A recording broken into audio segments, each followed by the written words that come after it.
सर्वशक्तिमान पिता, आपका धन्यवाद करते हैं आज के सुंदर वचन के लिए प्रभु, जो आपने हमारे जीवन में दिया। प्रभु, आज के वचन के द्वारा हर एक को ब्लेस कर मेरे पिता।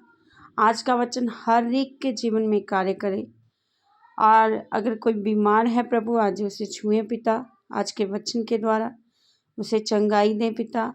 अगर कोई बोझ में है, आज उसका बोझ ले ले मेरे पिता। अगर कोई मुश्किल में है, आज उसकी मुश्किलों से उसे बाहर निकाल मेरे पिता। अगर कोई कर्जे में है, आज हर तरह कर्जे का आत्मा यीशु नाम से निकल जाए मेरे पिता।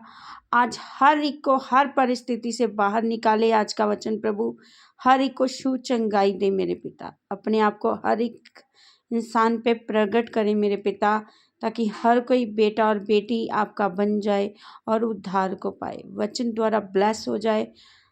सब कुछ आपके नाम से मांगते हैं, यीशु नाम से प्रार्थना करते हैं, आमीन। हम पढ़ेंगे परमेश्वर के वचन से गलातिया उसका 5 अध्याय 7 वचन। तुम भली बाती दौड़ रहे थे, अब किसने तुम्हें रोक दिया कि तुम सत्य को ना मानो। हालेलुया। कि जो लोग प्रभु में दौड़ते हैं, वचन को लेते हैं, पर अचानक वो रुक जाते हैं, वो सत्य को मानना क्यों छोड़ देते हैं। हालेलुया। हम इसके साथ ही एक वचन और पढ़ेंगे बीज पे, कि ये कौन सा बीज था जो लोग चलते चलते रुक गए, दौड़ते दौड़ते रुक गए और सत्य को ना माने। हालेलुया। हम पढ़ेंगे परमेश्वर के वचन से एक और वचन को हम पढ़ेंगे मत्ती उसका 13 अध्याय 18 वचन से। अब तुम बोने वाले का दृष्टांत का अर्थ सुनो। जो कोई राज्य का वचन सुनकर नहीं समझता, उसके मन में जो कुछ बोया गया था उसे वह दुष्ट आकर छीन ले जाता है। यह वही है जो मार्ग के किनारे बोया गया। जो लोग दौड़ तो रहे थे, पर वचन सुना उन्होंने, पर वो वचन कहाँ गिरा। वो कौन लोग थे? जो वचन मार्ग के किनारे गिरा, वो लोग थे जो वचन तो उनके पास आया, पर शैतान ने वो वचन उनसे छीन लिया, इसलिए वो दौड़ते दौड़ते रुक गए। अगला है, और जो पथरीली भूमि पर बोया गया, ये वह है जो वचन सुनकर आनंद के साथ मान लेता है, पर अपने में जड़ ना रखने के कारण थोड़े दिन का है। जब वे वचन के कारण क्लेश या उपद्रव होता है, तो वह तुरंत ठोकर खाता है। हालेलुया। और ये वो लोग हैं जो पथरीली भूमि में, जो वचन जिनके पथरीली भूमि पर जिनके जीवन में बीज बोया गया, वो दौड़ तो रहे थे और तुरंत वो वचन को सुनकर एक्सेप्ट कर लेते हैं, आनंद के साथ ले लेते हैं, मान लेते हैं, पर जड़ नहीं पकड़ते। तो वो जब थोड़ा सा भी क्लेश आता है, उपद्रव आता है, उनके जीवन में मुश्किलें आती हैं, और वो लोगों की सुनकर, संसार की सुनकर तुरंत परमेश्वर को छोड़ देते हैं, तुरंत सत्य पर चलना छोड़ देते हैं। और ये वो दो लोग हैं, पहले जैसे जो राज्य का सुसमाचार उन्होंने सुना, पर शैतान उनके मन में नेगेटिव पॉइंट डालता है। वो दौड़ तो रहे हैं, पर वचन किनारे पर गिरा है, इसलिए वो रुक गए हैं। उन्होंने परमेश्वर के सत्य पर चलना छोड़ दिया है, और पथरीली भूमि पर जो बीज गिरा है, उन लोगों ने आसानी से मान तो लेते हैं, हाँ भाई आज का वचन बड़ा अच्छा था, जो चर्च में सुन के आए हैं बहुत मज़ा आया, हम अपने जीवन में वैसा ही करेंगे। पर जैसे ही कोई क्लेश उनके जीवन में आ गया, कोई रिलेटिव्स ने उनके साथ अनबन कर ली, उन्हें बुलाना छोड़ दिया, या उनके जीवन की परिस्थितियाँ थोड़ी हिल गई, परीक्षाएं आ गई, तो वो एकदम से रुक जाते हैं। दौड़ना तो क्या, चलना भी बंद कर देते हैं वो लोग। आगे 22 वचन, जो झाड़ियों के में बोया गया, वह वचन है जो वचन को सुनता है, पर इस संसार की चिंता, धर का धोखा वचन को दबाता है और वो फल नहीं लाता। हालेलुया। और तीसरा, वो लोग दौड़ने से रुक गए हैं जो वचन को तो सुनते हैं। वो बीज है जो झाड़ियों में बोया गया है, जो वचन को तो सुनते हैं पर संसार की चिंता, पैसे का धोखा, ये सब चीज़ें उनको घेर के रखा हुआ है और वो भी सत्य को मानने से इनकार कर देते हैं। हालेलुया। हमने क्या वचन पढ़ा है? हम फिर उसी पर आते हैं। 7 में लिखा है, तुम तो भली भांति दौड़ रहे थे, अब किसने तुम्हें रोक दिया कि तुम सत्य को ना मानो? हालेलुया।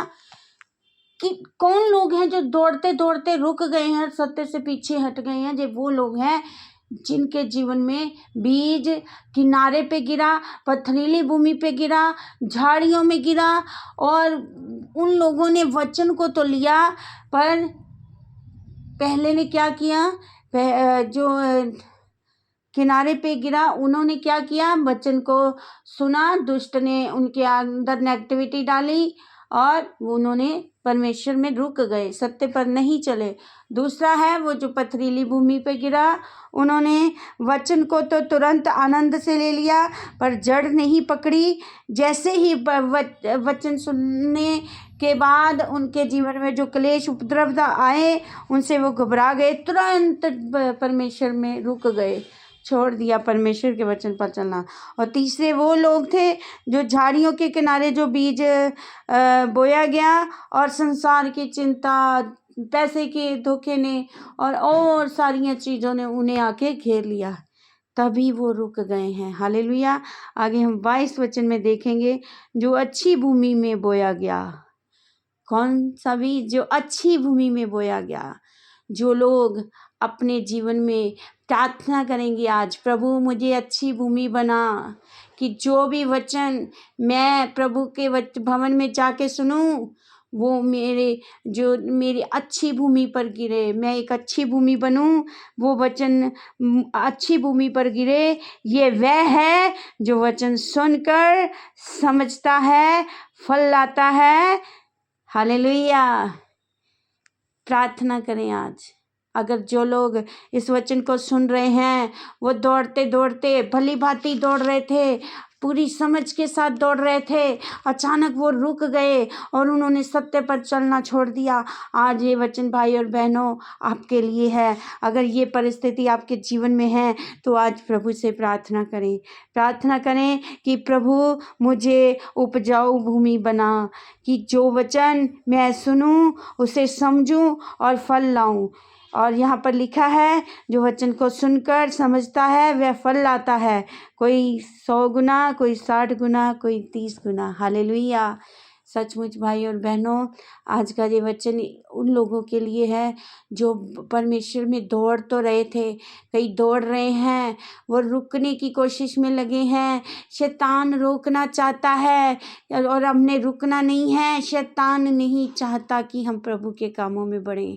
इसलिए जो भाई बहन अपने जीवनों में रुके हैं या रुक गए हैं या पहले से रुके हैं और परमेश्वर के वचनों पर चल नहीं रहे हैं, पहले बड़ी बातें दौड़ रहे थे, अब वो रुक गए हैं, सत्य को नहीं मान रहे हैं, इसलिए मेरे भाई और बहनों वो आज प्रार्थना करें कि प्रभु आपको उपजाऊ भूमि बनाए, प्रभु आपको उपजाऊ भूमि बनाए और आप वचन को सुने, समझें और फल लाएं और वचन पर चलें, ताकि आप 100 गुना, 60 गुना और 30 गुना फल लेके आए। हालेलुया। प्रभु मैं आज जिन लोगों के जीवन में प्रभु जी आपके कामों को करना छोड़ दिया है, जिन लोगों ने जो रुक गए हैं प्रभु, जो भली भांति दौड़ रहे थे अब रुक गए हैं, सत्य पर उन्होंने चलना बंद कर दिया है, सत्य को मानना बंद कर दिया है, मैं उन लोगों के लिए प्रार्थना करती हूँ प्रभु आज आपका पवित्र आत्मा उन्हें छुए। हर तरह का किनारे वाला बीज, झाड़ियों वाला बीज, पथरीली भूमि वाला वाला बीज जो गिरा गिरा प्रभु उनके जीवनों से आज निकल जाए प्रभु। पथरीली भूमि आज उनके जीवन से खत्म हो, किनारे वाली भूमि खत्म हो प्रभु, और उपजाऊ भूमि उनके जीवन में आ जाए। वो और उपजाऊ भूमि उनके दिल को बना प्रभु, जो रुक गए हैं उनके जीवन को, दिल को उपजाऊ भूमि बना प्रभु। जब तो जो वचन को सुने प्रभु, वचन उनके जीवन में आए, वो समझें और फल लाए, 30 गुना 60 गुना और बरकत 100 गुना बरकत पाएँ प्रभु। आज के वचन के द्वारा हर एक रुके हुए को आज चलाइए पिता, उन्हें फिर से दौड़ने की सामर्थ और शक्ति दीजिए प्रभु। और प्रभु क्योंकि वचन कहता है जब मैं कमज़ोर होता हूँ तभी मैं बलवान होता हूँ प्रभु। जो इस वक्त फील कर रहे हैं मैं कमज़ोर हूँ प्रभु, मैं स्पिरिचुअल ग्रोथ जिनकी रुक गई है प्रभु, आज उनकी ग्रोथ होने पाए। हालेलुया प्रभु। इस वचन के द्वारा जो लोग रुक गए हैं आज वो फिर से खड़े हो जाएं, फिर से दौड़ने लग जाएं प्रभु, और फिर सत्य को, फिर से वचन को मानना शुरू कर दे प्रभु। आज उनको बढ़ा परमेश्वर, आज उनको खड़ा कर दे परमेश्वर, आज उन्हें फिर से दौड़ने की सामर्थ शक्ति दे दे परमेश्वर, ताकि वो तेरे सत्य को मानना फिर से शुरू कर दे प्रभु। आज के वचन के द्वारा हर एक को ब्लेस कर मेरे पिता, यीशु नाम से मांगते हैं, आमीन। सबको जय मसीह की।